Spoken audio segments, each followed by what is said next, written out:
typos on this Google Doc. There's none. Are incredible. You spelled leaked wrong. Okay, thank you. You spelled trilogy wrong. I spell things wrong, dude. That's what I do. I drink and I spell things wrong. I don't know why it says you spelled worldwide wrong when you didn't. It's 2 words. You have it as 2 words. Like I don't know why that one's underlined. Maybe it's 1 word. You spelled game wrong. I've never spelt game before in my life. I found that hard to believe. You're gonna find too hard. You spelled titles wrong. Really? Yeah, you put an All A right. in it. Yeah, okay. Is this the roast Kevin hour? Let's calm down here. Including 3DS title A's. To be fair, I typed it on my phone. To be fair, I hate you. I know. Can we start? I thought we did. What's up, everybody, and welcome to the Press X Podcast, episode 137, your weekly podcast for gaming news and opinions coming at you each and every Monday. I'm Kevin McManus. With me, unfortunately, Kellen Williard. Yo. Nick Hassell. Can't get rid of us at this point. Oh, my gosh. I was hoping it was it. Last week when you left, you're like, oh, I don't feel good. I thought that was it, but I tried to die, but I didn't. back with a vengeance. Some news this week, nothing too crazy. Some things that are more significant to me than I think either of you guys, and I'm excited to talk about, but kind of a light news week overall. Though I am interested in what we've been playing, mostly for Kellen's sake, because he's been going through some hot ones that I'm curious about his hot takes There's on. a pretty normal temperature, as far as I know. It is Is it? summer. Yeah. Is it? My I don't AC know. works, so. Well, that is true. It's probably 82 in here. Although my computer gets really hot. That's a different thing. First, let's start out with some comments from last week. Let's start with World End, who commented, I forgot to leave a comment last week about the themes that I use. I use a custom theme image with a dark color, and I rotate between these images. And he posted a clip with a couple images that it went through, some anime images. I don't know what they're from. Kind of like the character designs on them, though. Do you know if you can set your own theme and have it, like, rotate by itself? Or do you think when he says... You mean sort of like desktops? Yeah, or do you think when he says don't know. Never tried. rotate... I think he rotates them. personally. That's what Like this week, too. I feel like this. That's what I assume. Yeah. I think it's a manual. I don't think it's like Windows 10 where you can just set it to like every 10 minutes change or something like that. Yeah. So It'd be if you cool can, if you that's still could. cool. That'd Yeah. be really cool. If you can, I'm actually probably going to do custom themes from now on. to be Honestly, I honest. wish like I like even my the themes, though. even the official ones. I wish you could rotate them. Yeah, why not? I don't know. It's a good idea. I'd buy like all of the Persona ones and just have them rotate. Yeah. It's the Persona ones are weird to me in that I got, which one was it for free? Yusuke, I think. And it is the main song, I think, is Tokyo Twilight. Is that a song? Is that Daylight. a name? Daylight. And it plays that song, and I like that song, but it is one of the more repetitive songs. And Yeah, that'd be cool if it like faded out and then faded into the new one. another Yeah. one, yeah, because like I like that theme, but after it just sitting there for like 30 minutes, I'm like, all right, I can't do this anymore. So yeah, it would actually be nice if you could just set it to rotate themes. That'd be sweet. He goes on to say, Easy Allies podcast is one of the best. A great PlayStation-focused podcast is Nar Tech Gaming.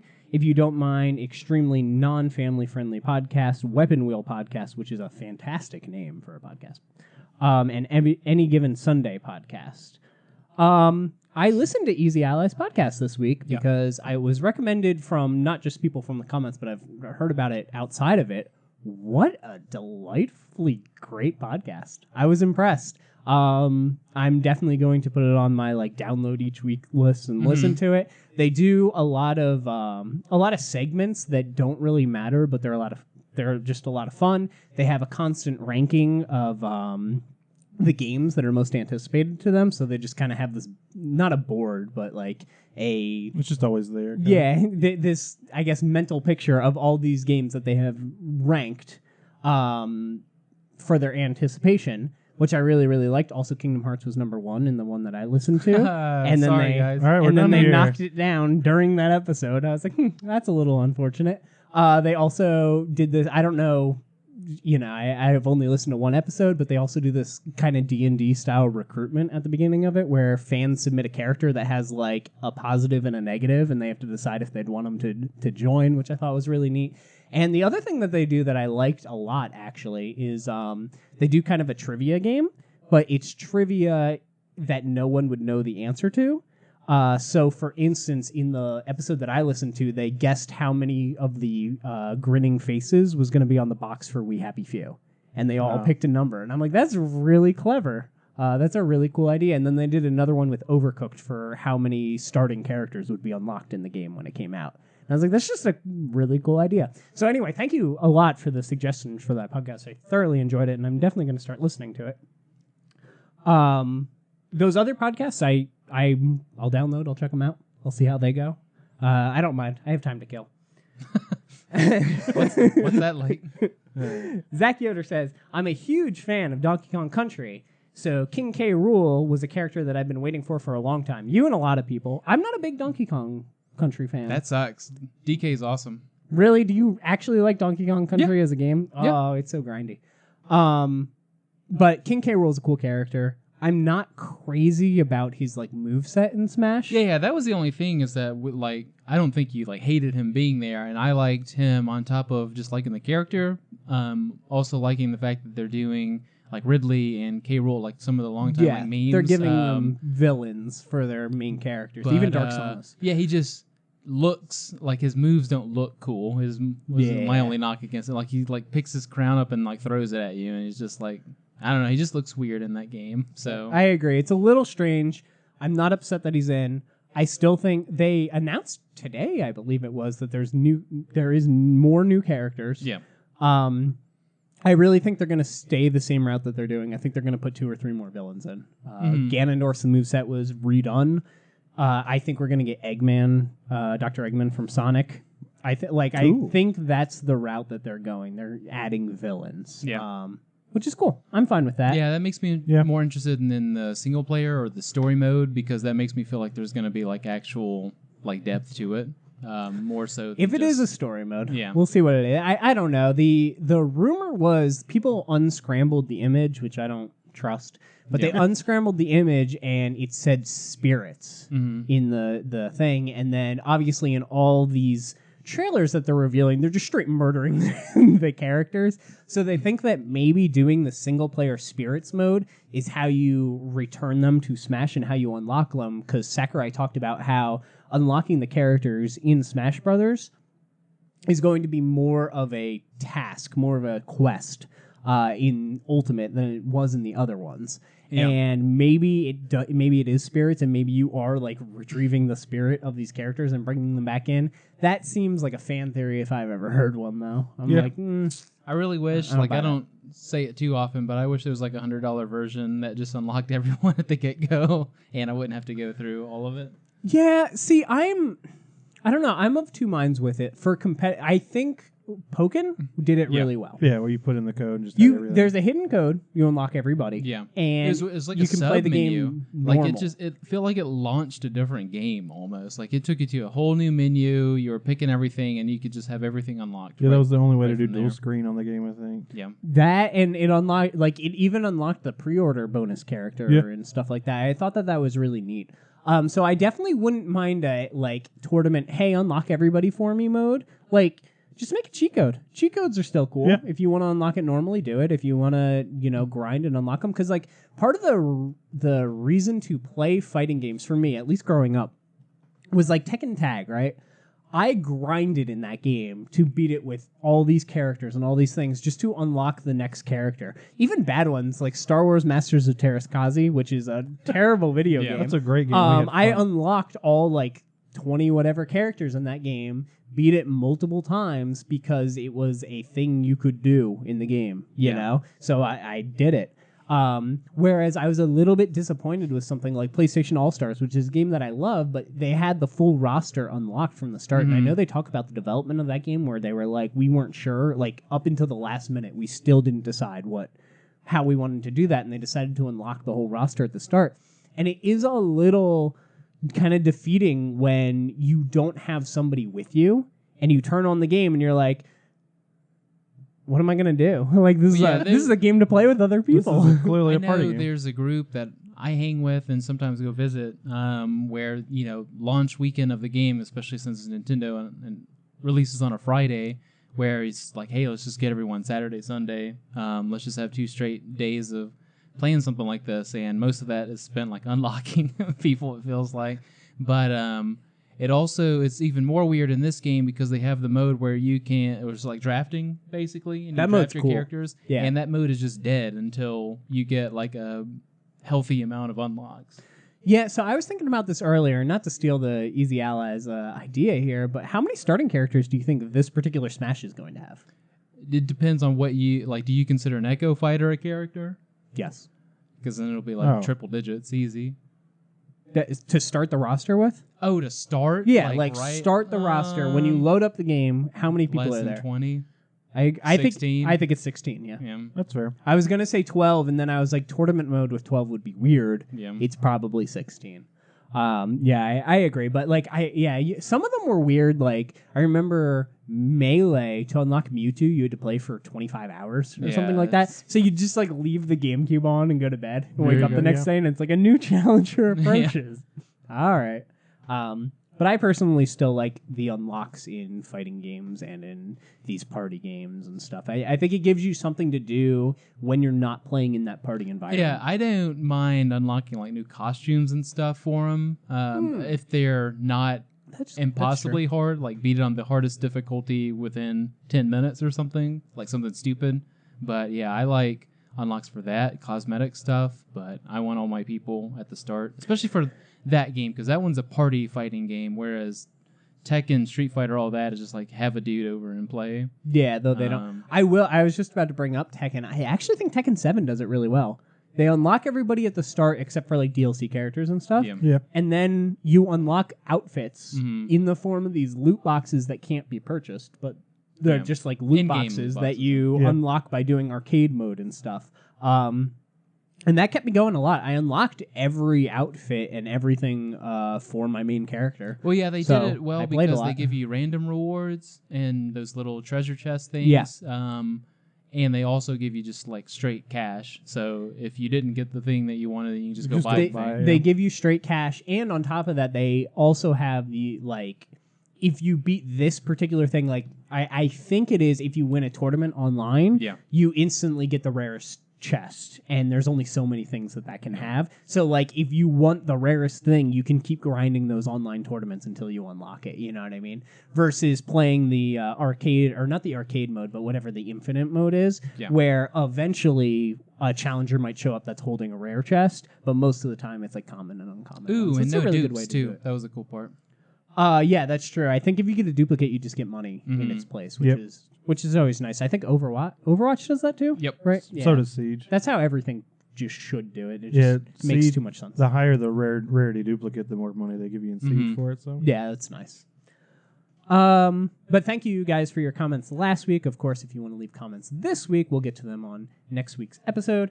Kellen, I want to start with you for what we've been playing, because you've been playing some stuff that's not Rainbow Six Siege. So I'm curious. not in the last 2 days. I've played Rainbow Six Siege. Oh my gosh! So what have you been playing? Oh yeah, they announced the new 2 new operators. operators. Yeah. Yeah, they've kind of shown one a little bit, and the other one they just showed like a little clip of. hmm But other than that, I finally finished Detroit. That game's real good. You liked it. I did. I want to go through it like 3 or 4 more times. So I made a decision. Really? Yes. So this is something that's interesting. I played Heavy Rain. Well, Heavy Rain's a little weird because I played it by myself, Yep. and then I played it in the party setting, which is a little bit different. It was fun though. It was very fun.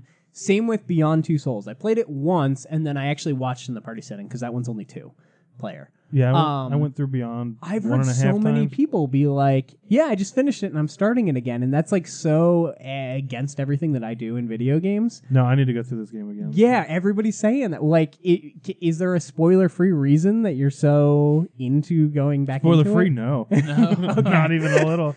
I'm No, glad I asked. There was a decision. I was like, this is the decision my character should make based on what I've been doing. Uh-huh. I think I know what's going to happen. Like, yeah, that happened. Okay. Like, I know I have to see the other. Spoiler free would be like you get into like towards the end, you feel like you're in role play mode, so you feel like, okay, I should do this. No, I just stuck with what I was doing. Like, it's not like it's a really terrible decision and a really good decision for each person or each scenario or whatever. Like, there's just a lot of good. Like, I feel like the worst decision is like mediocre. So there's a lot of wiggle room in there to have fun or have a cool story. So I'm interested. Okay, you handed me the game as you walked in, and I am very. I didn't excited. tell you I was bringing it because I want to see what would happen. I smiled and put it on my shelf. I am very excited to play it though, especially from all the things that I liked about it. So, you finished Beyond Two Souls, right? Yes. On your own. So, how does this rank in your trilogy? Beyond Two Souls, Heavy Rain, Detroit. It's certainly the most replayable of the three. Mm-hmm. I would like to go through Heavy Rain again because it was my favorite. Detroit's fighting with it right now. That's kind of what I hear, and then Beyond's always kind of Beyond's third, but it's not a bad third. Like, right. That's a good game. I'll probably go through it again eventually. I want to go through it in chronological order because I have that PS4. Oh yeah, on the PS4 you version. can do it in like. Yeah, that was always weird. That game. Yeah, it's out of order for no reason. In other than to PS3, be yeah, out of it's order. out of order, and they're like, you think it's because they're gonna like memento you, like there's a plot twist that's coming. There's not. There's really not. It's just out of order. Yeah, I got that PS4 dual disc that has it and Heavy Rain. Really? Was that from the UK? It was either UK or France. I had to import it. Yeah, I was gonna say that didn't come out here. I don't think it was only like $40 for both. So I was like, yeah, well, I can wait 2 days extra for that one. Yeah, that's cool. I'm glad you liked it so much. Did you play anything else you liked? No, that's it. Oh, okay. Now I'm like 10 or 12 hours into God of War. I started up. I was like, I'll try this out. And I'm like, I've been playing this for 6 hours. Yep, it does that to you. Yeah. That game's real good. You playing on your 4K screen? Technically, yes, but I'm doing super sampling. Yeah. Because I think I like that better. Plus, my 4K was confused on that monitor. Yeah. I swapped ports and it didn't like it. But it's still super simple. It's fine. Yeah, I remember I was trying to think about some of y'all's complaints about the game, about the combat and whatnot. Yeah. And I was like, this combat's fine. And then as I unlock more stuff, like, oh yeah, it was fine. Now it's really good. Like, it just gets better as you go. Yeah, that's my kind of opinion on that game is everything starts out good to great. Yeah. And it gets better and you beat the game and you're like, it never dipped. Like, no, it never went not, lower than it started, which I don't think I've really said about any game ever. It's pretty impressive. It starts off really, really good. You know, you're hanging out. And yeah, obviously it was never bad enough to like stop playing. Like, I have no qualms about like just stopping something if it's that bad. But yeah. Ooh, I can't wait to talk about my game I've been playing. Well, I would never even start that. That's fair. Oh my gosh! But you're liking God of War. You like the single shot camera going through. You notice that? There's no cuts in the game at all. It's all seamless. I'm completely okay with that. Yeah, it's I love when games do work in cinematics without you realizing there's cinematics kind of thing. Like how sometimes when you're walking around, there's no HUD, it just goes away. Yeah. Like it's really nice. There's actually, in that game in particular, there's actually an immersive mode you can put on, which removes everything. And I've talked about it before on the show. I really, really loved it, except it doesn't tell you what you pick up. That's the only problem. Like, I'm picking up these items, and it's not telling me what I'm picking up. I'm like, this is a little weird. That they really should have been like, a health potion. Or, well, you can tell what those are. Boy, what is this? Oh, that's this armor. Yeah, like they should have done something like super immersive if they were going to have that The first 30 seconds of the game, it says boy 3 times. You gotta be kidding me. What direction are we going? The direction of deer. So good. Boy, come read this. Like, okay, that's what he's here for. Shoot. I'm glad you're enjoying it. So I think out of all of us, you're the only person who did not play through the original trilogy. I played most of the first one, got stuck, and said fuck it. Yeah. And so that's all I ever played of the original trilogy. Do you feel like that's hurt you at all or impacted you at all? Or you think you're fine? No, it hadn't really had a problem. Yeah, I feel like I would be confused what's up with his arms, but I already knew that story. So. Yeah, they like hint at it, like they hide a dark secret or whatever the fuck it says. Yeah, they do a really good job of being like, oh, something emotional happened to him. And you realize that if you haven't played them, but if you have played them, you do know the story, and you're like, ooh, it just punches a little bit harder. Like that was a rough time in his life. Yeah, I guess that's a good way to say it. But I'm actually really glad you're enjoying it. I don't want to say I was worried about you not liking it because I know you're into the Norse mythology and everything. Correct. But I was worried about you not liking it as much as us. So it seems like you're I like you're it enough. enjoying I may just buy my own copy and bring yours back next week. I'd like to have the game at this that, point. like I did with Nier for Nick. I was like, pretty much. man, this game's good. I platinumed it, and then I bought it. Yikes. I guess I'll go next with what we've been playing and get through this misery.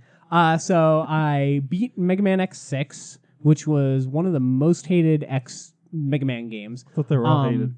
No, not at all. Oh, that's They're just just me. all bad. Oh, No, that's it. none of this is true. I really, really liked it. I'm not I understand certain complaints. The story is bad. The voice acting's in Japanese. They just straight didn't dub it like all the other ones. What's wrong with that? It's also Google translated, so it's horrible. It's one of those translations. Like even overwrite is wrong. Like that's not how you spell overwrite. Like when you're saving, it's really, really bad. One of the famous lines is Zero's in the game. He shows up and then he's like, "I hid myself and I repaired myself. I hid myself and then I repaired myself." And it like shows him just in pieces, and it's like this doesn't make any sense. The story takes both endings, the bad ending and the good ending of X5, combines them into one ending, and then tries to make it seem like that's what happened. Like story-wise, it's a complete mess. Gameplay-wise, if you don't have like a guide or somebody pitch to you what the kind of weird gimmick going on in the game is, it is definitely strange. But with that said, if you just read that and then you play the game, it's actually kind of awesome. And I think if they were to remake all of the games, like not just make them prettier, but like kind of redo them, this would be the best one. Really? Yeah, I think so. So the mechanic in it that is cool but really disruptive and people were frustrated by is called the nightmare mechanic. Basically, when you go to one stage, whatever stage you went to, it infects two other stages. So if you go to Rainy Turtleoid stage, which is like a water-based level, there's rain now on two separate levels. So if you go to one of those levels, that level is going to be raining, so like you can't jump as far, and it's more difficult to make jumps because it's like pushing you back type thing. If you go to the ice level and then you go to this other level, the ground is all ice, so you're sliding everywhere. So like Fuck it's ice. fuck blocks. So it's like this interesting inverse of Mega Man X1, where if you killed certain enemies first, the stages that you went to would be different in a helpful way. So like if you killed the ice enemy and then you went to the fire enemy, all the fire in the level was frozen over, so you could just run past it instead of actually having to deal with it. In this one, it's just the opposite. If you go to the ice level and then you go to the fire level, everything's slippery and you fall into the fire Fall in the pits. fire. And I think that that's really cool. Like I actually liked that mechanic. The other mechanic that they have is there is however many 30 or 40 hidden Reploids throughout this game that you can save. They literally just say help and flash. And if you don't get to them in time, they turn into enemies. And people complain because if you don't get to them in time, they turn into enemies, and that's literally it unless you reload your save. So like you can't fix that by going back into the stage or anything like that. And that frustrated people. But I kind of like it because it makes everybody's gameplay a little bit different, which is not normal in a 2D side-scroller. The complaint that I do agree with is when you do save them, you get parts for your gun or for whatever it is, and you have no way of knowing how important or what the part is that they're going to give you. Like, it might just be they give you health, or it might be like they give you a really good perk, and you don't know the difference. So it'd be nice if they were like color schemed or something to kind of give you that vibe. Give you some But hints. overall, the game has a lot of stuff working for it that I personally think worked really well, and I'm not entirely sure of the hate. Now, I will agree that the final level is way too instant kill heavy. There is spikes literally on almost every wall, like all over the place, and they compensate by that. I think like they're, is if there's 4 hidden armors in the game, and if you find all 4 of them, you get an armor that's immune to spikes, and you can just run across them and do whatever you want. You just skip half the game. Yeah, it's called the shadow armor. It's like a ninja, so you can't shoot. You have a sword instead of shooting, so you're like close range, but you can walk on spikes. That's like the advantage, and you can't use any special weapons or anything. I like that. Like, I don't know. I just liked a lot of the stuff that people kind of complained about. I think it fixed the RNG and all the problems of X5. The problem with this game was the presentation. It came out less than a year after X5, and it showed. Like, they clearly Google translated the text, and they didn't do any dubbing, and the story didn't make any sense. And all of that shows and hurts the game. But I think just as far as playing through the game, I think it is definitely better than X5 and possibly better than X3. With that said, I also played X7. What a bad video game. So X7 is their first jump to PlayStation 2. It adds this 2D to 3D transition. It is horrible. You can't tell where you're jumping. You're missing jumps. It's kind of like when Sonic went to 3D. It just doesn't work. Works great. Nope, nothing about Sonic worked in 2D, and now they try to put it in 3D. You like try to jump to certain things, and you just miss because it's hard to judge the jumps. Everything feels really slow and clunky. They have melee they have Zero as a melee character, but like, I don't know, the obstacles don't make sense because you can just bypass them in 3D, and it doesn't work at all. It's incredibly frustrating. They have knockback in 2D, which is something that's very common and makes sense in a 2D game. They still have the knockback in 3D. Knockback does not work in 3D. Like, imagine playing Mario 64 and every time you got hit, you got knocked backwards, fell on your butt, and like took 2 seconds to get back up. That would be horrible and not fun. And they do that, but then they make you like jump over pits and things like that, and they just like hit you and knock you into the pit, and then you die and you get a game over. You can't skip text. The text that you could skip in literally every other X game, you can't skip it in this game. And on top of that, it's even worse because they treat you like I think X5 is a bad Mega Man game. X7 is a bad game. Like, it's not a bad it's just a bad game. And they treat you not like you've never played a Mega Man game. They treat you like you've never held a controller in your life. Every time you go to the main menu, they tell you how to navigate the main menu in unskippable text. Every time you get, save a Reploid and get a part, they tell you that the part upgrades your character, even though my character is 90% upgraded. Like, maybe they think you have like short-term memory loss or dude, something. it feels like it. You It haven't is played awful. this in a while. Let me tell You you. go, It's like Memento or something. you go into the boss fight, you die. They basically, continues don't matter in this game. If you hit continue, you just basically start where you died, which is nice because no one would finish this game otherwise because nobody would want to go through the levels again. So, I die at a boss. I'm like, oh, this sucks. And you saw some of this today. Oh, this sucks. I died at the boss. Let me reload the boss. Their dialogue plays every single time you reload the boss, and you can't skip it. And I'm just like, this is awful. Like, they tried to take a step forward into 3D, failed, and then they also backtracked on all the progress that they made before. The only redeeming value is that they added Axel to the game, who's supposed to be like the third wheel. It's like X Axel 0. And Axel is okay as a character. His voice acting is probably the best in the game in a sea of terrible voice acting, and he is okay, but the problem is he's just basically X with a useless ability tacked on, and they locked X. Like, you can't play as X until halfway through the game in Mega Man X7.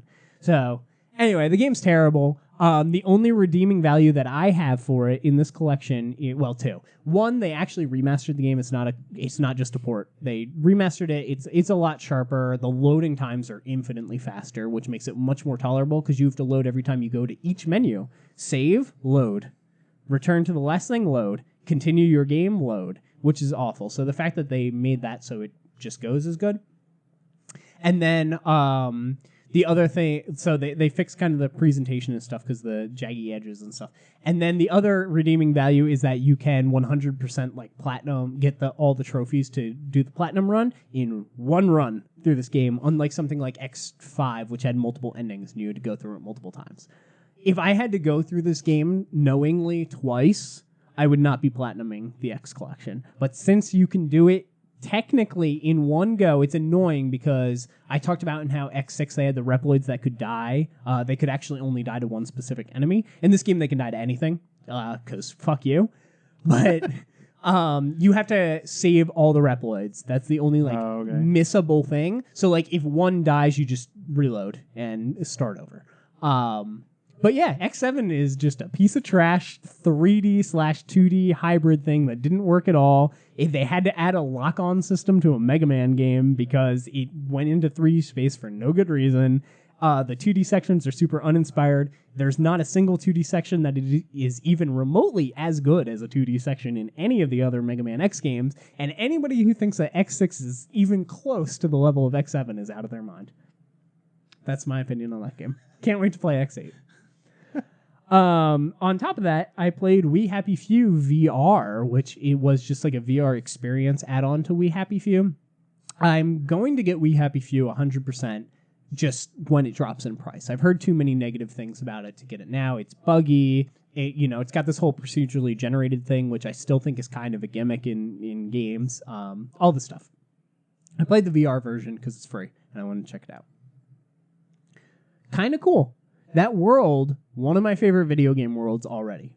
I love the idea of a world that is disgusting and gross and run down and brutal and ugly, and they hide it behind a drug, where you take this joy drug and everything is happy and everybody's great. You're talking to people and mid-conversation they're getting like depressed, and then they pop a pill and all of a sudden they're perky and they're back on their game. So basically what this was I assume in the actual We Happy Few game, there's kind of like broadcasts on televisions and stuff as you walk by.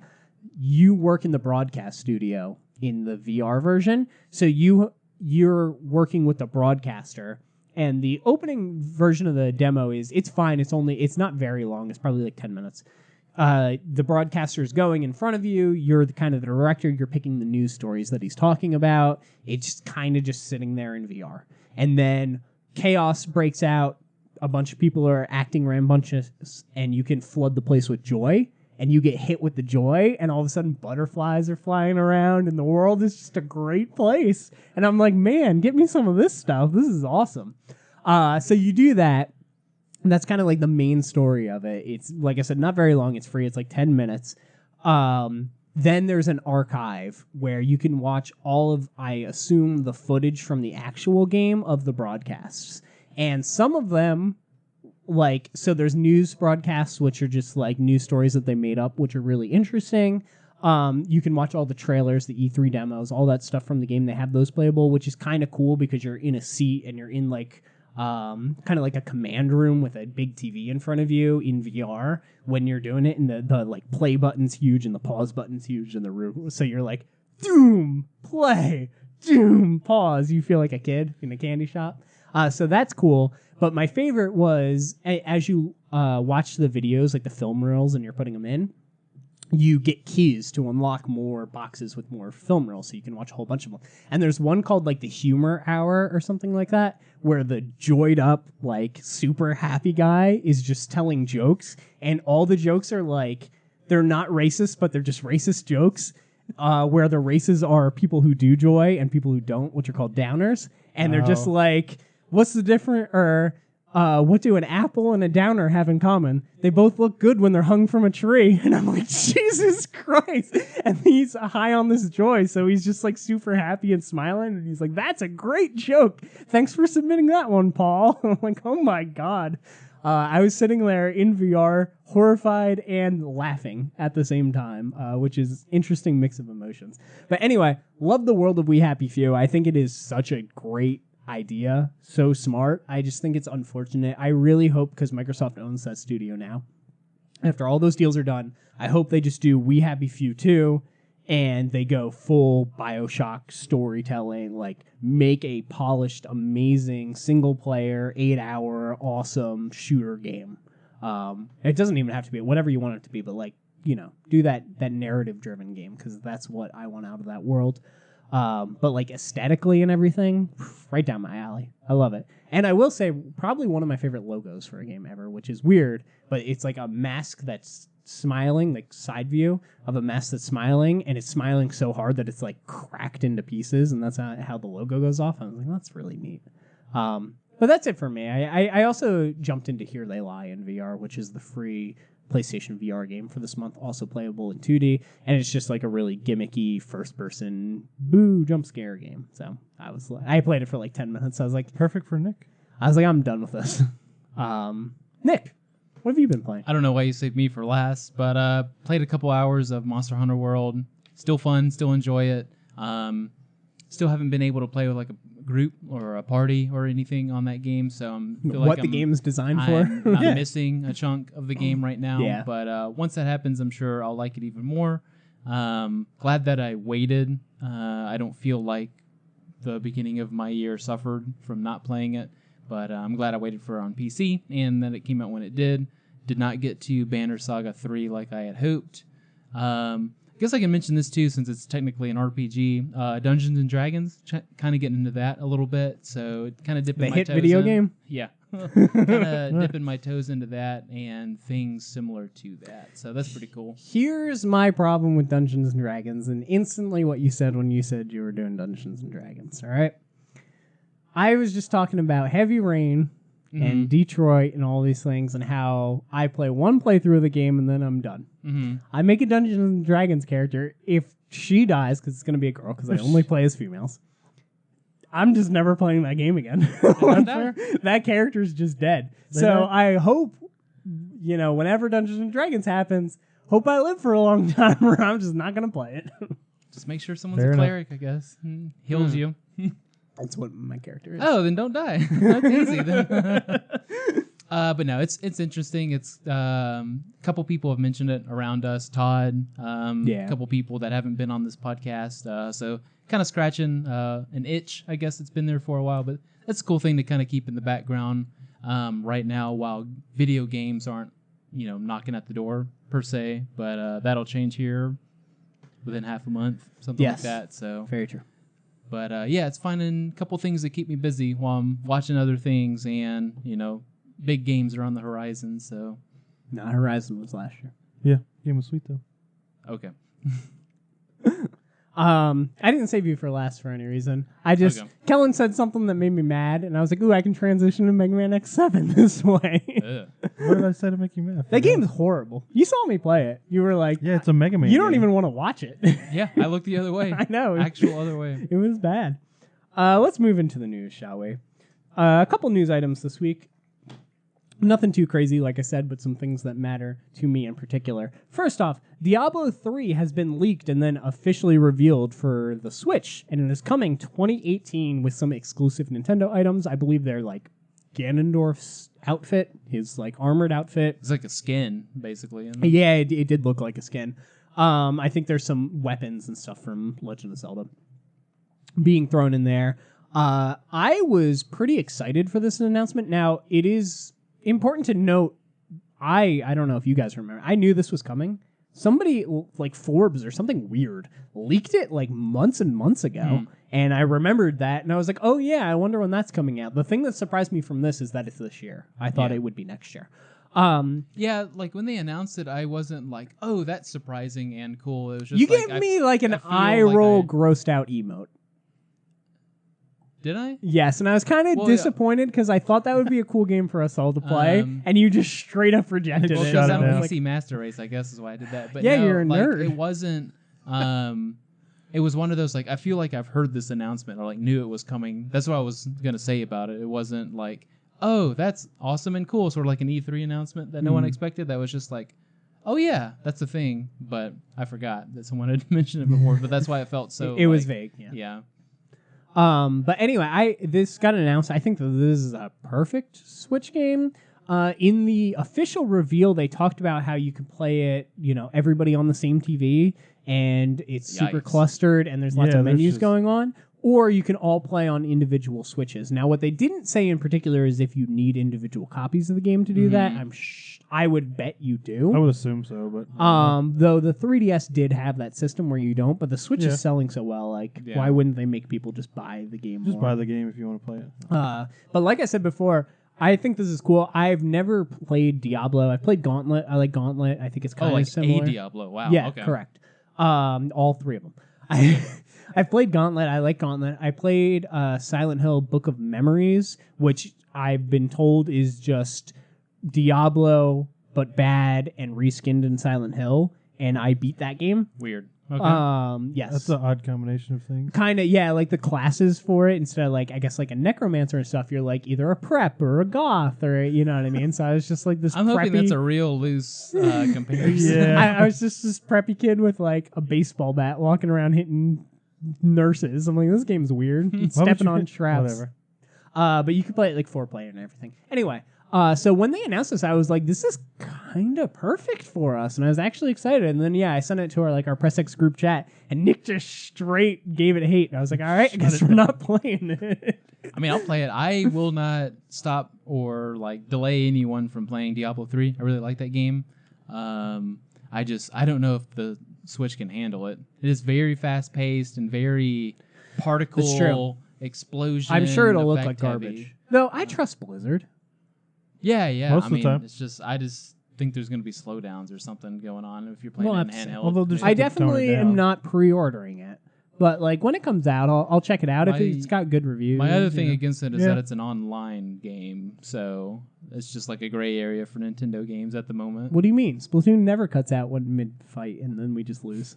That doesn't happen That only every happened, time like, I've once. ever played that The game. good thing about this one is if like us three we were playing something and like in the middle of a boss fight, if both of you drop out or we all drop out, then like the enemies scale back down, the difficulty ramps down. So that's it's nice. not like, hey, you're in get fucked mode or something, so you're just gonna get wrecked and lose all your progress and blah blah blah.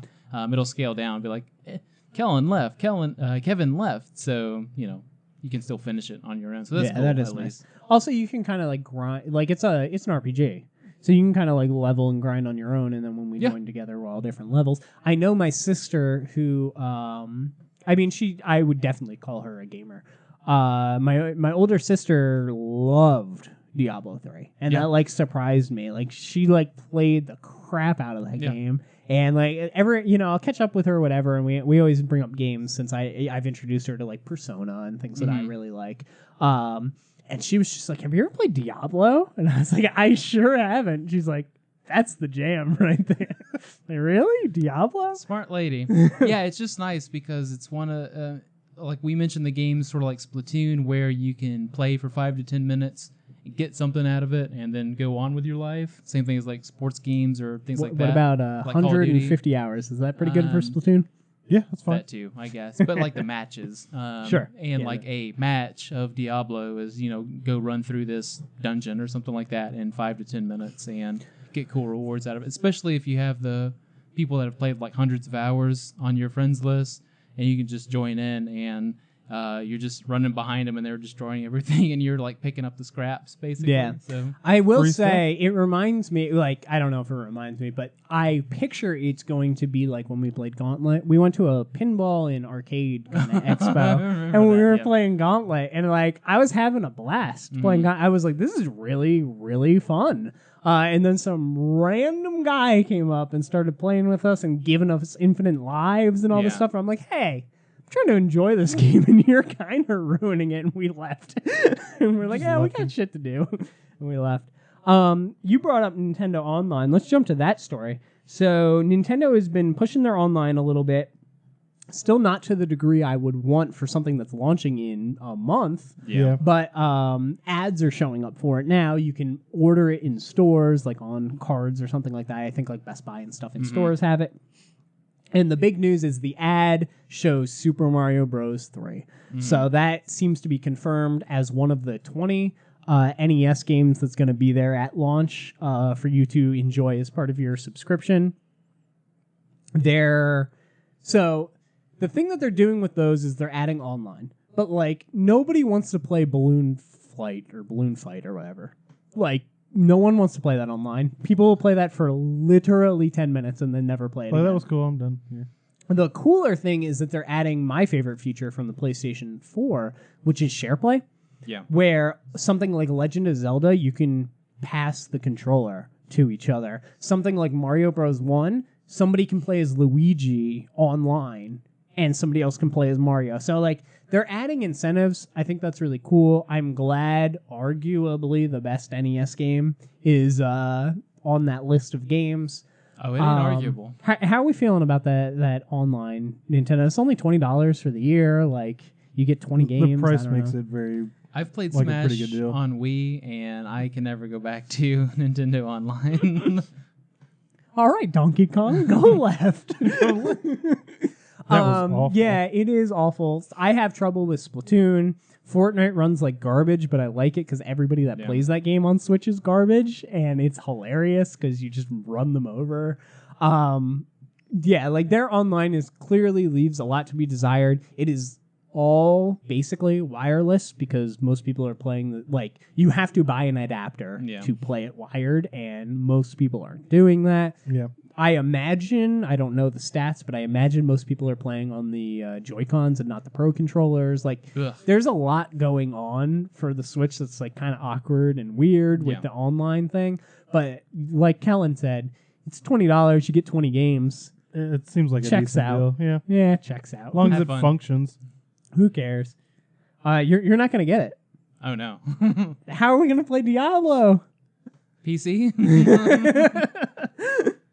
All right. So you're saying crossplay is how we're going to play Diablo. If they have it on there, sure. I'll run Let's you move guys into through. a story about crossplay. So Bethesda has twisted Sony's arm on crossplay even more over the Elder Scrolls Legends card game. So this is a card game that I think's been out on Steam and stuff for quite a while. They're bringing it to the Xbox Ones and the Switches and maybe the PlayStation 4s and everything, the iPads and the iPhones and stuff. All the things. It's going everywhere. And basically, Pete Hines was interviewed about it, and he said, we can't be talking about one version of a game. I did spell game wrong, huh? You can't be talking about one version of the game where you take your progress with you and one version that's walled off from everything else. Specifically, not mentioning, but targeting Sony. Yeah. Sony has a no crossplay except on PC and phones, but you can't touch Xbox and Switch policy in place. They also have the weirdest Fortnite, frustrates me more than anything else in gaming industry right now, where you can't carry your progress from Fortnite over to your Switch, which, like I said, drives me crazy because I just want to play on my account on multiple things with multiple people. Who cares? But Sony is preventing that from happening. If you made your account, linked it with Sony, it is locked to Sony and you just can't log in anywhere else, which is garbage. So basically, Pete Hines went into detail. He took some more shots, but the gist of the story is that the game will not launch on anything that will not allow it to crossplay. That was the message of the day. And that is awesome. That's a really cool stance. I think it's a good idea. I'm glad that, like I said, twisting Sony's arm a little bit, this isn't cool. Obviously, Elder Scrolls Legends, not the biggest thing to do it with. Fallout would be much bigger. Fallout 76. Well, you got to think, too, what are they going to start doing it with? And will other developers kind of follow the lead? Yeah. But I was telling Nick before we started filming, I want to buy some Bethesda games. I'm not the biggest Bethesda game fan, but man, that studio just makes me happy because they seem like they're so pro gamer. They're just we're trying... Minus the fact that this year they were all about multiplayer games, and last year they were the exact opposite. Yeah, dissing the single player games. But I like that they're always in the conversation of what the most controversial thing systems are doing, and they're always trying to fight it. I remember when PlayStation wouldn't allow mods, and I think it was Todd Howard just tweeted out. He's like, "Yeah, I'd love mods on PlayStation, but they're not allowing it, so fuck them." Yeah. I'm like, "You're awesome." So I'm glad that they're kind of taking a stance on this, and I think that while this isn't the biggest game to do it with, they made a point that it's a card game. There's no frame rate issues. There's no resolution issues. There's a parity on everything. It's not performance isn't going to matter. Reaction based. Yeah, performance doesn't matter. So there is legitimately no argument that Sony can make with this game, and that's why I think this game's interesting as kind of the dummy to throw this out. Yeah. Exciting stuff, good stuff. Yeah, it's obvious that you sold me a copy of something. Maybe I'll buy Evil Within. It's obvious that screaming game fans won't change it. So no, yeah, maybe we didn't developers work. We it. commented on everything anything. We made a Fortnite comment for months. And they still didn't budge. They put out a bullshit statement, then they put out a mediocre statement, and then they stopped talking about it. And I was like, that sucks. Bethesda's here to pick up the slack. I like it. Next up, a story that I don't want to talk about much more than a minute. Philip Mewson of IGN, well, formerly of IGN, has removed his apology video that we talked about last week for his plagiarism at IGN, plagiarizing his Dead Cells video. He challenged Jason Schreier in that video, which is probably a mistake. Jason Schreier found multiple instances of... if facts aren't on your side, that's a big mistake. Yeah, why would you challenge somebody when you have? But anyway, he challenged Jason Schreier to find more plagiarism. He found 3 or 4 articles that I personally was like, okay, like they're close, but like I don't necessarily think that that's plagiarism. Then they found one that I'm like, oh, okay, that one kind of directly is. And then they found that his LinkedIn is actually just a copy and pasted, like Google, how do you make a LinkedIn? And then like he just copied it and changed the words type thing. And I'm like, oh God, this poor guy, he's just done for. He had his chance with his apology video. He literally didn't apologize, and I don't know why I'm calling it an apology video. In his rebuttal to, or whatever, his defense of himself. His response, his it's response. Monetization of... Yeah. Anyway, I don't really want to talk about that story anymore. He screwed up. He's probably... I mean, he's never going to work in the industry again. He could probably start a controversial YouTube following if he wants to go that route. People, I'm sure he would just copy someone else's form. People wanted to interview him. He declined all the interviews. So, like, I don't know. He's probably just in a very dark, secluded place right now. And is best to be left alone and figure out what he's going to do next, because I don't think it's game journalism. Well, that's all I want to say on that. Sucks. Hope I never hear about him ever again. Yeah. Unfortunate, but yeah. Next up, Spyro Reignited Trilogy has been delayed from September 21st, its original release date, to November 13th. What do we think about this? I'm super stoked. Fine by me. I haven't watched anything aside from like the announcement video, so I didn't know if like gameplay came out and was like, ooh, this looks sketchy or looks bad or anything. No. So this is the thing about Spyro. It is almost... What's the best way? Like, it looks so good, and they changed so many things. Like, not level design ways, but they've added so much, like, pop and texture and flowers and, foliage and all this stuff that you can't even tell what level you're on anymore. Like, in Crash Bandicoot, when you saw a level, like, I don't know, like 3-2, you knew it was still level 3-2. Mm-hmm. In Spyro, when you see level 3-2, or whatever you want to call them, you see, like, a level that you would know, you're like... Is this that level? Like, it is so dressed up that it's kind of hard to tell. With that said, the big controversy about Spyro was that 1 was on the disc, 2 and 3 were not. And I, and many others, brought up the point that they did that with Tony Hawk Pro Skater 5, and that game was a disaster. It just wasn't finished. They pushed it out the door to sell it for Black Friday, all this stuff, and it was horrible. And some people were worried that they were doing that with Spyro, myself included, especially when they had Crash Bandicoot reprint discs with an extra level on it. They made a new level, and they literally reprinted the discs with that level on it, and I think that that's really cool. And Spyro, they were going to push with one game, and then you download the other 2 games when you get home. I think that's kind of bullshit. Mm-hmm. And the rumor, and none of this is confirmed right now, but the rumor is that the devs fought with Activision to make sure that they would have time to fit all the games on the disc so they wouldn't look like bad guys. And that's why it got delayed. And I think that's cool. So they got what they were asking That'd for, be cool. basically? Yeah, from Activision, which is the biggest of difficult. Yeah.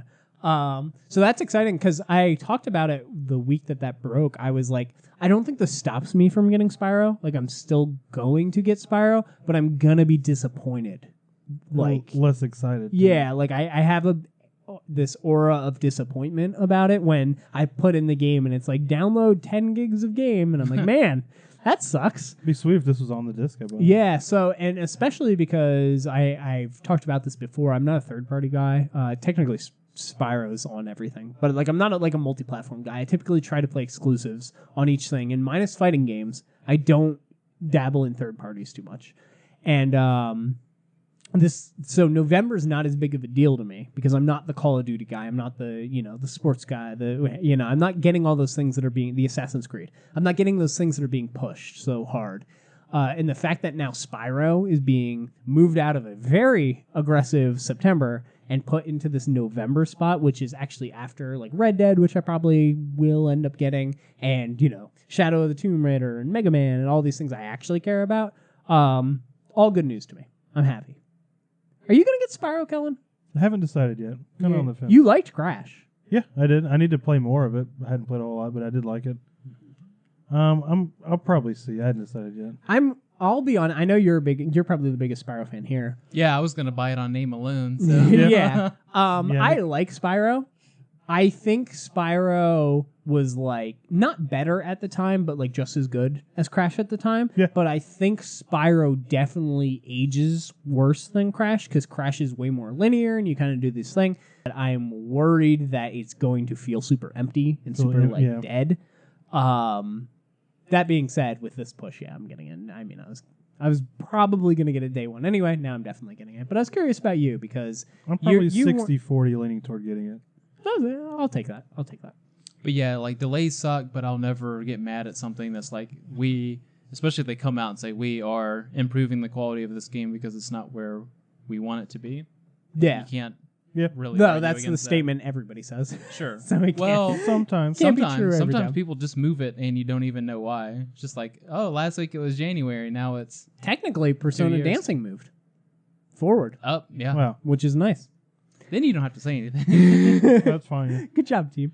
Hey, all we did was localize this. Probably because that game's done already. Yeah. I've heard that the press gets Atlas games in particular, like American localized Atlas games, months and months and months in advance. Like they have them for like 3 months, and they so badly that they like forget about the game by the time it launches and everybody else is playing it. Like that's how early they give out those games. And I don't think that's just Atlas. I think that's just like Japanese localized things. They're on top of their stuff. I enjoy that. Yep. I enjoy that they ship complete games. Yeah, that is nice.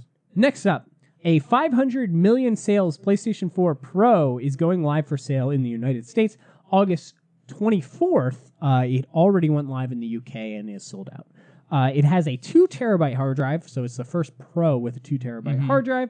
Only 50,000 of them are being made worldwide. So this is the most similar thing to the 20th anniversary PlayStation that came out. 12,000 of those were made. Those things are real hard to get. Man, it'd be a shame if somebody can get one of those and has them stacked away somewhere. That'd be. You used to have one stashed away. What'd you do to it? Nothing. Yeah, I love that thing, but I love this thing too. It is. Let's crack it open. No, I don't want to. Sealed in its packaging. It is a translucent blue Pro. The only I wouldn't care about this at all, except for the fact that it's a Pro. That makes me like, kind of want it. Oh yeah, I should have waited. Yeah, I almost want to sell my regular PlayStation, move my Pro over to kind of like where I stream from, and then get this as my main box. But anyway, it is a translucent Pro, so it's like blue and clear. So you can see through it, but then it's got blue LEDs kind of lighting it up, so it's really nice. And then it comes with a controller that's the same way. It comes with a headset, not a headset, but that crappy earbud that no one uses that's the same way. And it comes with the PlayStation camera that's also blue, which is really, really nice. And then all the buttons on it are copper, and the power button, I believe, one of the buttons on it is engraved with the set number out of 50,000 that it is. So, that's cool. Number 3,400 out of numbered things. 50,000. I also, very big fan of numbered things. We were talking about that with the Persona vinyls, because I don't think they were numbered. Yeah. And it was a little disappointing. Because they only made 1,000 of them? They made 1,000 of them, and I didn't number them? I remember that day fondly, because I was like, do I need this? I need this. And I ordered it, and then I texted you, and I was like, hey, there's Persona vinyls, and I think there's only 999 left. And you messaged me back, and you're like, there's 998 left. Those vinyls are awesome. Yeah, they really are. But anyway, yeah, it's this really pretty translucent blue. They're selling the controller separately for $65, which I actually might pick up because I think I need a new PlayStation controller. I've been Fortniting the crap out of my controller, and it's kind of, the analog sticks are not doing well with the running. they don't click in very well. What do we think about this? You weren't hot on it. I was a little surprised. Oh, the aesthetic of it? Yeah, I don't really care for it. I don't like that color blue. But you like the bright red Spider-Man. Yeah, I would take that over Interesting. translucent blue. I don't like red. Red's one of my least favorite. My only aesthetic problem with colors. it is that Yeah, it pops out and Spider-Man logo and all that, but like you're putting it on a shelf with like white and black systems. Like there's not a red system. Yeah, that's why I don't want it. Stands out. I have a blue PlayStation 2 controller at least. I have a blue PS4. I do like the fact that it's 2 terabyte. Like that would be the main selling point for me, I guess. Yeah, but I would rather just do external storage and do that little workaround. But yeah, that's interesting. It's an easy pass. I'll for me. probably try to get one just out of curiosity. Really? I might. Fuck it. Yeah, that's how I feel. I know I shouldn't. Oh, I have no need for. I literally just got a Pro. Yeah, I have literally no need. Like. Honestly, I think what I might do is try to order it because it's going to be hard. Yeah. Getting that 20th edition PlayStation 4 was a fucking nightmare. No, when I just went near. No. Anyway, getting that was a nightmare. And what I think I might end up doing is just like trying to get this, if I get it, cool. And then like shipping my old PlayStation to my niece. So I can fucking beat a way out because that is the most expensive game of all time. We're 25 chapters in and I'm not going to beat this game. It's horrible. Anyway, so there's that PlayStation. It's going live on the 24th. I kind of want it. I'll let you know next week if I got it. I probably won't get it, but I'll think about it. I may try. They also said that if you get specific numbers, there's like special bonuses, which is interesting. So like one of the numbers is like the release date of the original PlayStation 1, the release date of PlayStation VR. And I'm hoping, I don't know, but I'm hoping that like maybe it's like a translucent blue version of that. Like they made a translucent blue VR set for that would be cool person. for that one. Yeah, that'd be sweet. My luck is I'd get one of those, but it wouldn't work or something. It might be broke. Are you that lucky? Because that's pretty lucky. Sometimes. You're sometimes that lucky? Yeah. I either miss lucky. entirely or I hit completely. One or the other. 0 or 100. Yeah. Next up, small news story. THQ Nordic, who we've talked about a lot this year, I feel like. Way more than normal. Usual, yeah. Quantity over quality, I guess. Sure. It's weird because I feel like they're one of the only... Like, THQ was an A studio. Like there was like AAA and these like below type things, and they were kind of the only in between. And the in between fell out, as happens. You get your high and your low, and the middle always has a problem. They were kind of one of the only middles, and they sort of disappeared, and then they got purchased. Yeah. And now I feel like they're doing all this stuff that's still middly, which is not great. But anyway, they've acquired the Time Splitters franchise, like 1, 2, and 3. They acquired the rights to it. They basically said, hey, we have plans for it. Wait and see. They're probably going to remaster them. Really? And they also acquired Second Sight, whatever that is. Don't know. Cool. Yeah, cool. I'd like to play the Time Splitters remastered. I agree. I would play them. I would too. If they were reasonably priced and all together on one thing. $40, eh? Deal. Yeah, okay. I'm sold. That sounds good. But I'm not playing Red Faction Remastered. Next up. Why not? For the name specifically. No, that's the reason to play it. Next up. Amazon UK has leaked some Pokemon games. So basically they do this sometimes, typically in front of E3, where they'll be like Switch game number 1, Switch game title number 2, Switch game title number 3, and they had 1 through 30. Yeah. But in particular, these ones said Pokemon 3DS title for Switch. And there was 2 of them, which obviously Pokemon games tend to come in pairs of 2. Yep. What are you guys thinking? What is it? What are they remastering for Switch? What 3DS title? Now, I will say, I know Moon. I know Sun. I know Ultra Moon. I know Ultra Sun. All right. I'm assuming you know Red, Blue, and Yellow. Those aren't on 3DS, though. I'm talking about on 3DS. The 3DS Marketplace. Those are the only ones that I know on 3DS. Is Pearl? Diamond. Pearl. No, it's DS. All right, I'm out of this conversation. What do you guys think? Black and White was also DS still, right? No. But that was at the beginning of 3DS. Black and White, yeah. Black and White, yeah. Isn't there a Black and White too? Yes. Yes. And there's X and Y? Yes. X and Y, yeah. Might be X and Y. X and Y would be my vote, honestly. Which one do you want and which one do you think? I want Diamond and Pearl, but it won't qualify, I guess, for that list. I don't know. Like, I'll it's take such a Emerald, vague. but It specifically says Yeah. Switch title 3DS Pokemon. It's probably Moon and Sun. it Maybe. probably yeah. Ultra Moon, Ultra Sun. 'cause That'd they're probably newest be the ones. easiest one to ship over. That sounds awful. But I would like X. You and really Y. liked those. Yeah, I they were just awesome. I just clearly don't like Pokemon games. Correct. As somebody who's played one and said, I don't like this very much. So like I don't care, but I was curious what you guys think because you guys do like Pokemon games. Yep. I would like X and Y. X and Y that's not 3DS though, or that is 3DS? That is the first Was the 3DS, first 3DS one. ones. Yeah. Did they ever make a Z? No. Nope. Is that weird? Yes. Yes. Okay. Because they even had like Because a usually they do fall. I just want Pokemon Go. Let's just say we start at I like mean- 2018. Like they make a fall, like you said, a 2-pack. Mhm. And then like the next year is they revisit an old franchise and maybe put it on like the marketplace or revamp it, and then they put out the third. Like that's kind of the Yeah. gimmick is new, and then we'll bring Yeah. back old, and here's the third Blue, red, establishment yellow. of it. Yeah. Because usually they'll add in something on the third one that kind of completely changes the game or like revamps it in some sort of They way. didn't do that with Moon or Sun. Stars they was made- they like just made rumored and they it made never an Yeah. happened. Ultra. Yeah. they did the Ultra, kind I of don't like know, Black so- and White too. What if it's Stars and Z. Z? That'd be Cool. cool. I accept these terms. Okay. That's my guess. Stars and Z. I think it'll be X and Y. Good luck with that. Yeah.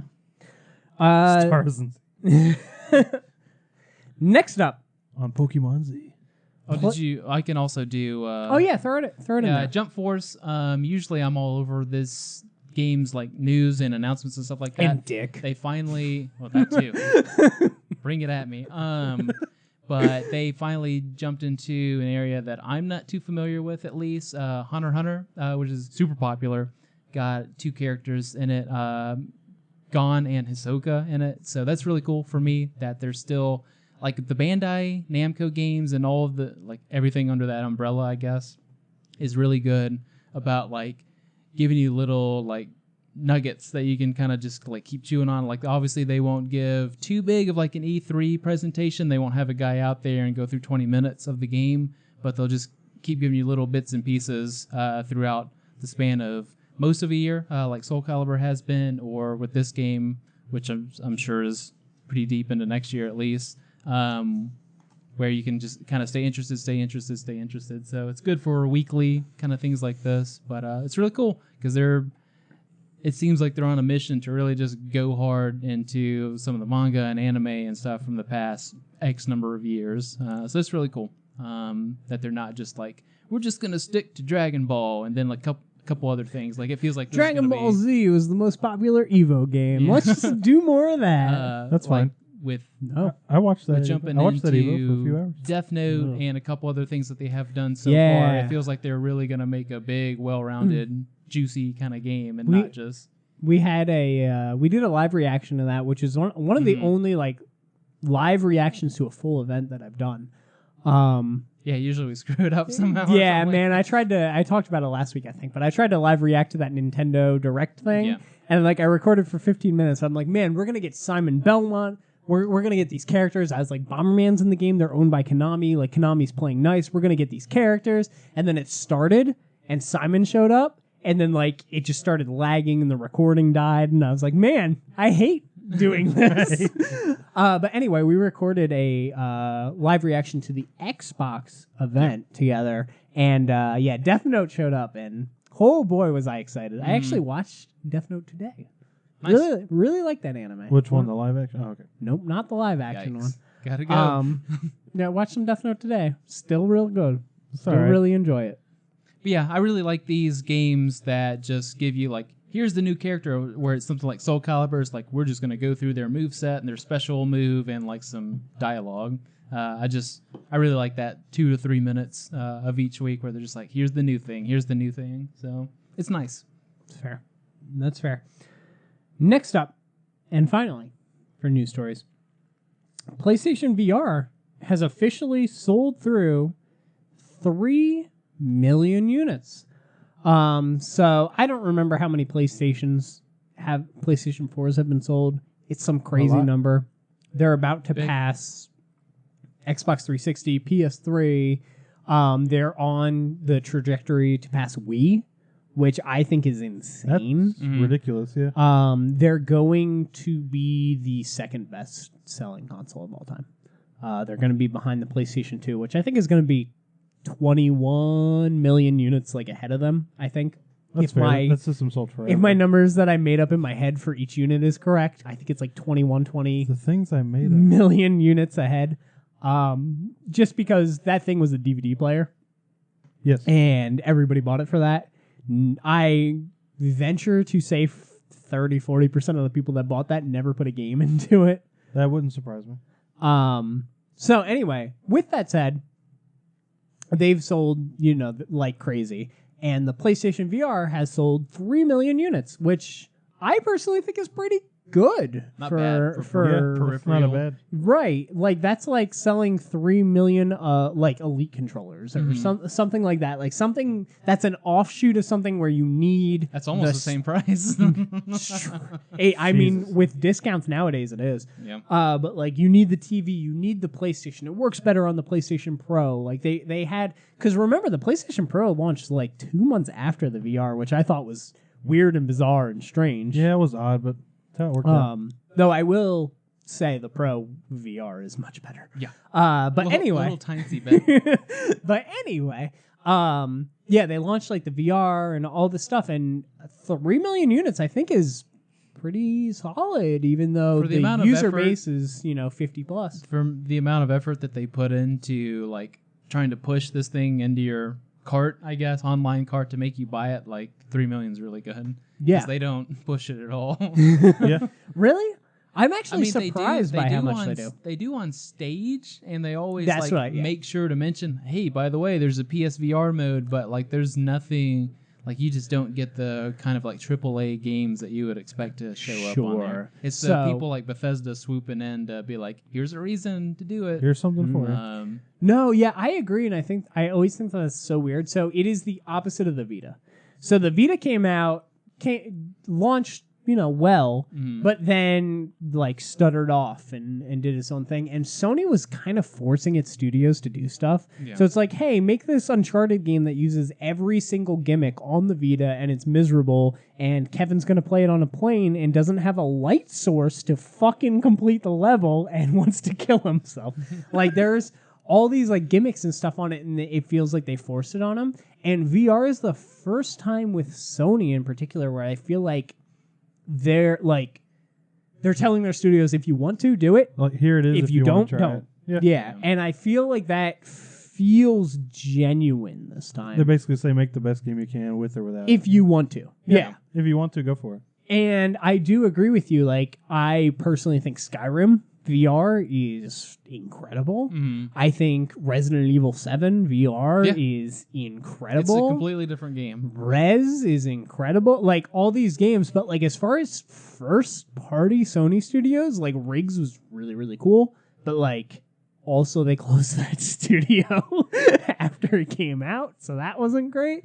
Like, and swiftly before giving it out for free on PS. Yeah, that's true. Yeah. And like I think Until Dawn is fantastic. That's a second party. Like, the first party studios aren't doing Moss. Like, the first party studios aren't doing that much with PlayStation VR. That being said, Blood and Truth, I believe it's called, comes out sometime in the world. And I'm excited for that game. That does look like the James Bond VR game that I wanted.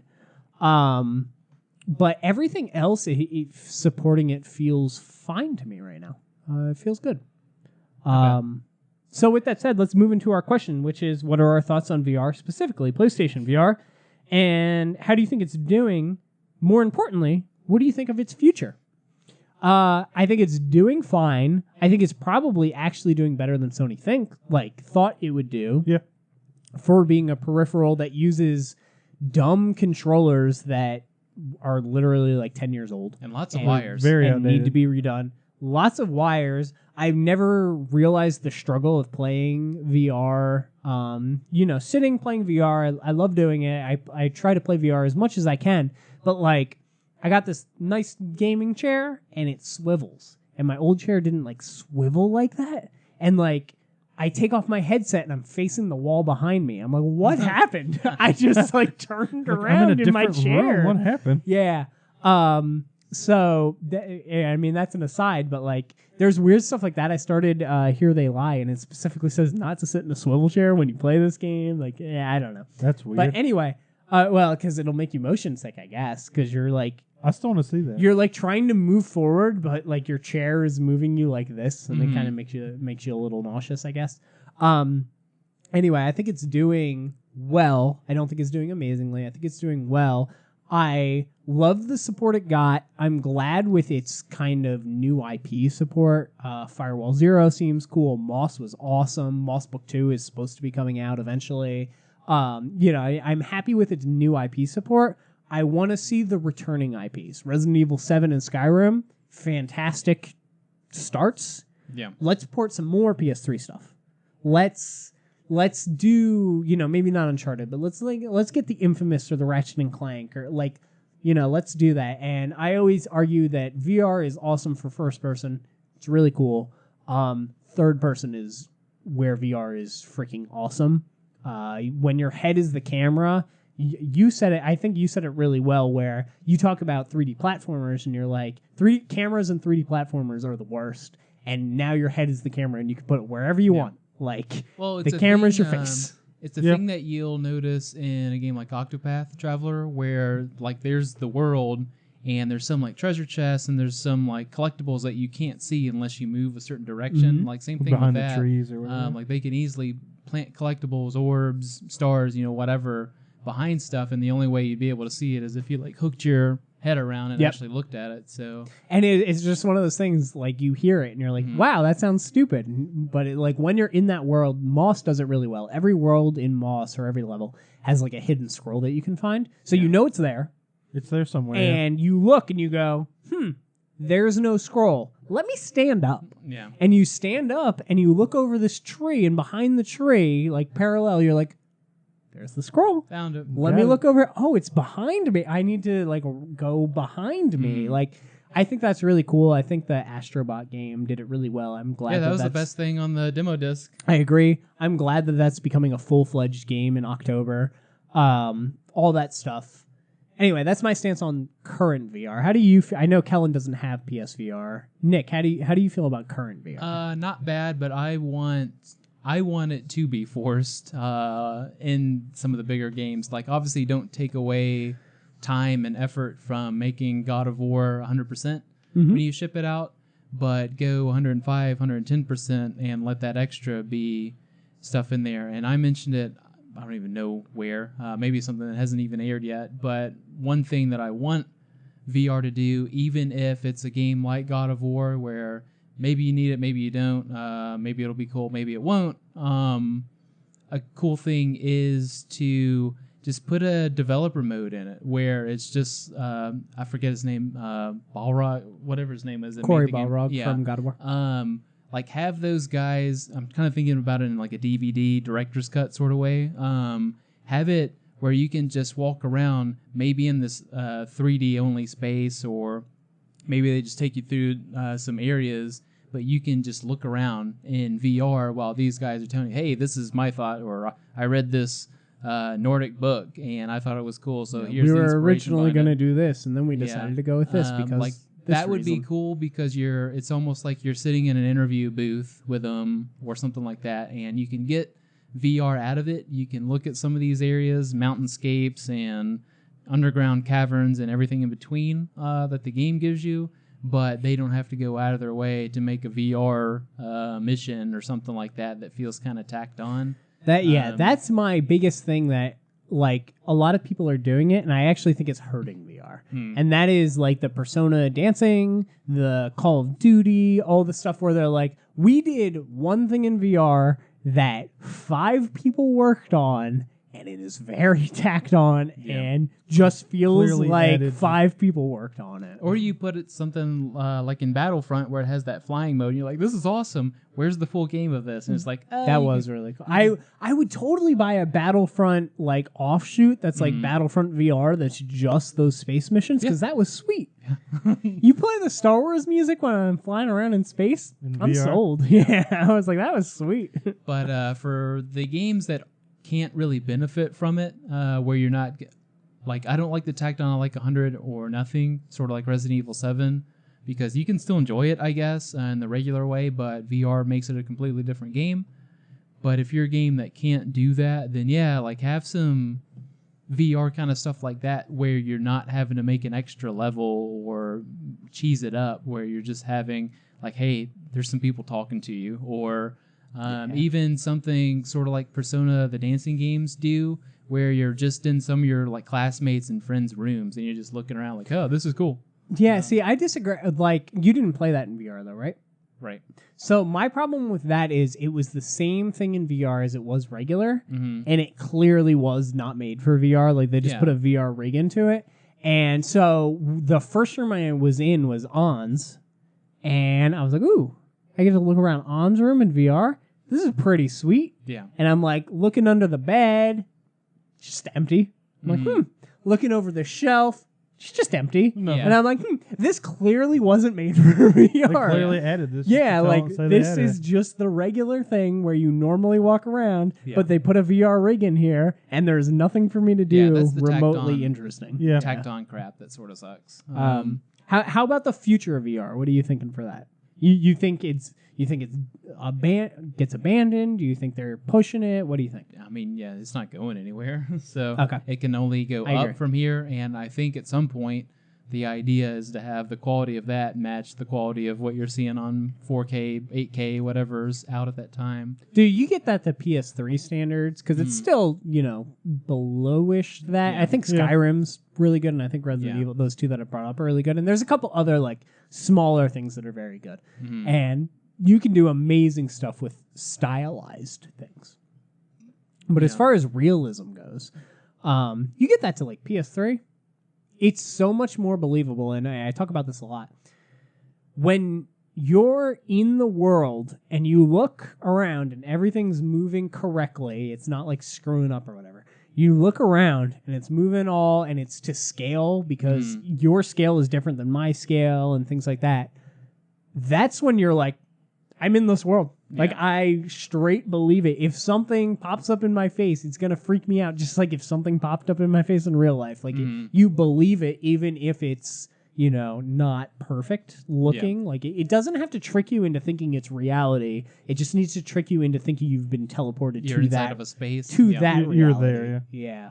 But yeah, like stylized games would work so much better, especially if they did like a Jet Set Radio where you're in 3D. They kind of like Sprint Vector's the most Yeah. jet setty thing, Yeah. but yeah, that would be sweet. But you don't need the super like photorealistic quality stuff just yet Right. until the hardware can catch up with it. Correct, which right now it's struggling. PlayStation 5, I Probably do it. hope PlayStation 5 just accept the regular headset, have all the processing built into the PS5, launch maybe with a model with the PlayStation 5, but definitely launch with a headset option. Yeah. Available a day new one. headset, Yeah, and stuff like that. I mean, new I know- controllers, VR just do it. 2.0. I know whatever. people complained about the Kinect being like forced into your lap when you used to buy Xbox Ones and stuff like that, but why aren't they forcing it, sort of thing? So I feel like that's part of the future too, is that they make you own it. Even though most people probably be like, "Oh, what's this big stupid headset thing?" Like, hopefully it's wireless at some point, and hopefully the graphics can catch up. Yeah, my whole thing is the Kinect sucks. But like it also sucks because they clearly didn't actually believe in it. Like they just turned around and ditched it, as soon as it came out. Whereas if you be like, no, this is cool, and people go, no, that sucks, and you go, no, this is cool, let me show you. That's Try when it. you can, like try it. Let me show you. Here's some cool stuff. Honestly, a big test bed for me is going to be Resident Evil 8. If Resident Evil 8 is VR first person again, like they did with 7, that is a huge, like, oh, okay, they believed and they saw the numbers and they agreed to keep doing it. If Resident Evil 8 comes out and it's not in VR, that's going to look really bad. Really bad. So I think that's kind of my game is like, let's see what that game does. We'll see how that goes. How about you, Cal? You don't play the VRs. You don't have the VRs. Anything that would entice you? The thing I've always wanted VR for is cockpit style things like Ace Combat. Yeah. Or like a Mech Assault kind of Does thing. that game still exist? That's the thing I've always wanted VR for, and it's not a lot of it. So Yeah, Plus there's Eve, which is cool. Hell yeah. I mean, it's actually pretty awesome. There's like Eve in the Star Wars thing, which is really short, and Riggs but there's was not like technically a big cockpit, full single player game where I can. Yeah, I agree. Plus Ace I would rather Combat's- buy a Vive than a PSVR. So I don't fault you for that. They all have their pros and cons. PSVR's biggest pro is that it's the most comfortable. It's the most the easiest lightweight. to get it's to the and- easiest. All that stuff. You can sit the whole time. Yeah, but then Vive is like, well, you can have it light on your head. You're not going to have to take it off every half an hour to recoup. But like the game looks twice as good. yeah, you get So much how higher does that quality feel? screens. I don't know. My other thing is Tetris Effect coming out in VR is going to be the coolest thing ever. So whenever enough. that comes out, that's what I'll be doing. Let's move into some releases and then get out of here. Nothing too crazy going on this week. We have that Shenmue 1 and 2 collection coming to Xbox One, PS4, and PC August 21st, right in time for my birthday. I'm excited to play these. I told you I ordered them last night. I don't think they're like anything crazy, like remastered crazy. I think they're kind of just like upscaled and pushed out type thing. Yep. But they launch at $30. I still have my Gamers Club unlocked. They're $22 for these. I'm not gonna pass on some classic historical games for $11 a piece. Yeah, sounds way too good. So yeah, I'll be playing those. I'm excited. Very interested in those. I haven't touched those games in a long time. I feel like most people haven't. I've never touched them. As long as they function on PC, I'll probably get them. So yeah. Well, August 21st is the date for you. to find out, yeah. Next up, Guacamelee 2 is coming to PS4 and PC August 21st. Now, this is something that I didn't realize. It still has that kind of exclusivity with PlayStation. They put out Severed on Vita first. They put out Guacamelee on PlayStation 3 first, and eventually the Vita. They, I think, put out Mutant Blob Attack on PS3 first. I might be wrong about that one, but anyway. They've had this relationship with PlayStation. It seems like that's continuing because it's not launching on other things. Yeah. Nick, I want to talk to you. How are you feeling about Guacamelee 2? I feel like we've mentioned that before, the first game, before maybe a Vita list. Maybe. It might have been up there. But yeah, I thoroughly enjoyed the first one more so than really I thought good. because it's not my type of game or type of genre, I guess. But I guess the thematic elements of the game and The just kind humor, of the spirit of the game is up my alley. So it could be just about any genre, and I still would have played it.